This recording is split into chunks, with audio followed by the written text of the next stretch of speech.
Bien, amigos, continuamos con ustedes. Hoy día nosotros estamos analizando algunos temas que son de interés económico y hemos hecho algunas referencias a cuestiones políticas que están en el ambiente. Esto viene a propósito de que toda la sociedad dominicana hoy día está dándole seguimiento a lo que está pasando con el tema de las elecciones de los candidatos y de las organizaciones políticas. Rosana ya se refería al tema económico y lo hacía también Ezequiel, y yo quiero aprovechar eso para también mencionar, Rosana y Ezequiel, una nota que salió a la luz pública del Fondo Monetario Internacional, donde está hablando de cómo se está desenvolviendo la economía dominicana en estos momentos. El fondo dice que la República Dominicana está pasando por una etapa de fuerte crecimiento económico por encima de la media de América Latina. Espera también que el saldo en cuenta corriente de la balanza de pagos se reduzca un poco y que la inflación se mantenga en términos de irse reduciendo en el futuro. Y estas expectativas del fondo la está planteando dentro de ese informe de la economía global que hace el Fondo Monetario Internacional, donde analiza la situación de cada uno de los países miembros de ese organismo. Entonces yo creo que este es un análisis bien interesante porque no tiene nada que ver con lo que son las opiniones de los economistas, ni siquiera de las autoridades nacionales, sino que es una evaluación del organismo que a mí me parece interesante porque las expectativas que el fondo está dando para lo que va a ser el desenvolvimiento de la economía dominicana son muy buenas y yo espero que así sea, porque de eso se trata. Hoy día ya se está hablando en el país de la posibilidad incluso de continuar con un acuerdo con el Fondo Monetario Internacional, de que haya una flexibilización de lo que son los términos del acuerdo anterior, dadas las condiciones en que se ha estado desenvolviendo la economía internacional, sobre todo por el choque externo que estamos teniendo los dominicanos con este tema de la factura petrolera y de los precios de las materias primas, que nos está trayendo un impacto de una inflación importada bastante fuerte. Sin embargo, el fondo mantiene las expectativas de que el país crecerá un 5.5% en este año y en el que viene, que yo creo que es algo interesante. Y entonces ahí es donde realmente uno quisiera que las cosas no fueran a cambiar por un ambiente interno que no sea el apropiado para que el desenvolvimiento de lo que son las actividades productivas y las decisiones que tienen que tomar los inversionistas y los agentes económicos nacionales se vean afectadas por algún ambiente de incertidumbre que venga o se produzca por ese ambiente político. Ese es el llamado que uno quisiera hacer, porque en realidad nosotros aquí lo que queremos es que anden las cosas bien. No estamos, qué sé yo, metiéndonos en un análisis político, que ninguno de nosotros sabe realmente de eso. Ezequiel es el que sabe un poco más de política. Yo soy la que menos sabe. Pero realmente uno lo que anda es buscando que ese ambiente se dé. No, incluso yo quiero hacer un link con relación al anuncio del señor presidente, a la locución que sostuvo el pasado viernes, donde declaró que no se repostularía y explicó las razones y sus argumentos. Pero algún detalle, unirlo con lo económico, es que dijo, bueno, despejado el horizonte, me voy a dedicar a cumplir estos meses restantes a la tarea del destino gubernamental en medio de un entorno tan difícil, tan complejo y tan incierto como el actual, con un choque petrolero fortísimo, con una crisis alimentaria, con una serie de elementos que, señores, ahí hay que aunar esfuerzos, no solamente el sector público, sino el sector privado, como ha dicho el mismo señor gobernador, bajo una mística de racionalidad del gasto, de ser proclive al ahorro, de poder maximizar los escasos recursos económicos que siempre van a ser insuficientes para satisfacer todas las necesidades, y más con una deuda social acumulada de tantos años, y donde mantener la estabilidad macroeconómica requiere de manos expertas, de una coordinación efectiva de la política fiscal y la política monetaria, donde el elemento de certidumbre para esa inversión pueda permanecer, de manera que podamos mantener esas expectativas de crecimiento cercano al potencial, como es el cercano al 6%, pero que sea capaz de mantener en actividad todo el engranaje económico para que se mantengan los niveles de empleos, para que podamos seguir estableciendo mecanismos a través de políticas públicas que puedan seguir induciendo lo que es un poquito más la merma hacia de la redistribución para que sea más equitativa.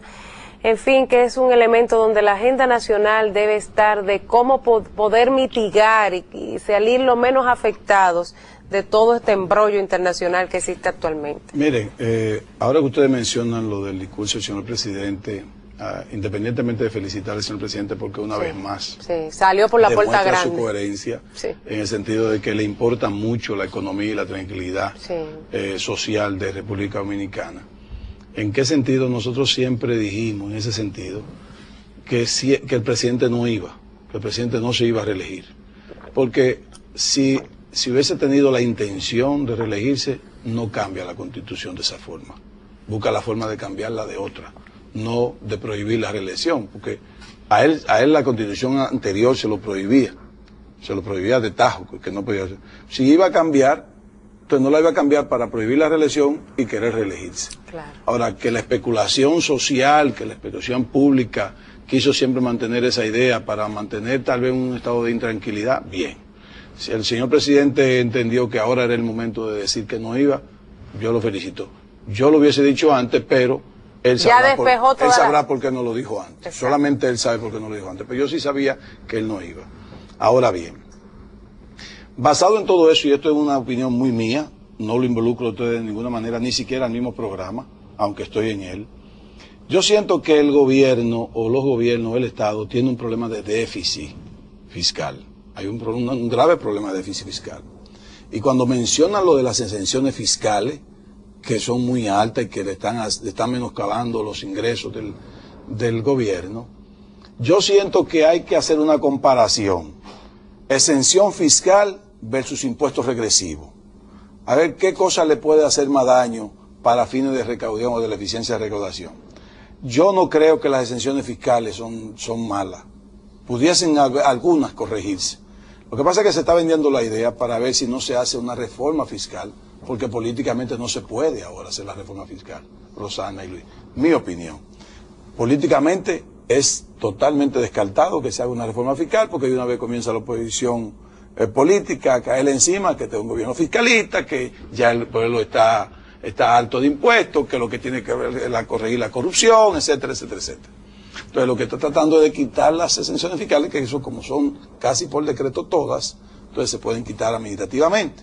Ahora bien, si le quitan las exenciones fiscales a muchos sectores, podría crear un problema de productividad y de crear incluso recaudación también, una reducción. O sea, habría que ver si esa... Costo-beneficio. Exactamente. Y chequear los impuestos regresivos, que muchas veces usted pone un impuesto y lo que hace es que recauda menos. O sea, yo siento que ahí hay que unir fuerzas de sector privado con sector político y comprometer a la oposición ya definitivamente para que deje de estar vendiéndose como el que va a resolver los problemas y gana. Pudiese ser que sí, yo no estoy en contra ni a favor de nadie, pero yo creo que ya la demagogia de la oposición política y de cualquier político ya tendríamos que comenzar a verla bien clara en el espejo y decir, bueno, pero a esto fueron lo que tuvieron en la mano, la oportunidad, y no hicieron nada. Entonces, ¿de qué me están hablando ahora? No es que no hicieron nada, no, que hundieron prácticamente casi el país con la crisis del 2003. O sea, no me pueden engañar, esa careta, yo creo que el carnaval pasó, ¿verdad? El carnaval fue en febrero, marzo. Entonces, no se la pongan a abrir ahora porque ya pasó. Entonces, ese carnaval, esa careta de deficiente, de que usted va a resolver los problemas que no pudo resolver cuando duró 4 años ahí. Entonces, no me la diga que lo va a resolver ahora. Pero el gobierno tiene la obligación de hablar claro qué es lo que quiere con las exenciones fiscales, chequear si quitándola realmente resuelve un problema y chequear los impuestos regresivos, Luis y Rosana, porque hay muchos impuestos regresivos. Yo con la reforma fiscal, yo tengo mis ideas muy claras y yo sé que en este país no se puede diseñar un proyecto de desarrollo sin una reforma fiscal, pero tiene que ser una reforma fiscal diferente a la que estamos acostumbrados. Porque aquí cuando se habla de reforma fiscal, lo primero que la gente comienza a pensar es en que el gobierno anda buscando cobrar más impuestos. Para gastar más. Porque a eso es que estamos realmente, en eso que estamos acostumbrados.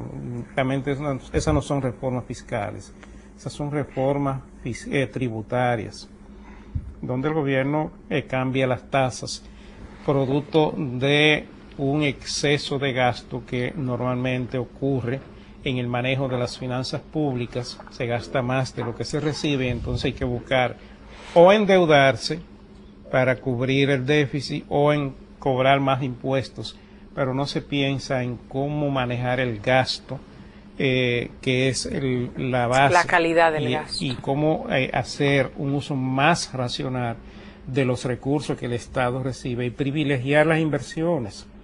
Lo que pensamos en que queremos gastar, primero gastamos y después tenemos que buscar el dinero. Y entonces en eso nos hemos ido acostumbrando toda la vida, gobierno tras gobierno, haciendo lo mismo. Y eso no son reformas fiscales. Usted hace una reforma fiscal para definir un proyecto de desarrollo para el país, donde todas las fuerzas participen conjuntamente, sea el gobierno, el sector privado, el sector empresarial, los partidos políticos de la oposición, los sectores que representan a la sociedad civil, tienen que sentarse en la mesa, definir y a diseñar esa reforma fiscal. Pero eso ya no se puede hacer precisamente en un momento como este, porque ya lo que se va a estar es en un pugilato político y cada quien tratando de sacar provecho, y no se está pensando realmente en poner en marcha un proyecto de esa naturaleza. Pero eso, Ezequiel, es lo que yo pienso que en este país hay que hacer, porque tú no puedes pensar en un proyecto de nación si tú no tienes fuentes definidas de dónde van a salir los recursos para financiar ese desarrollo. Vamos a una pausa y regresamos.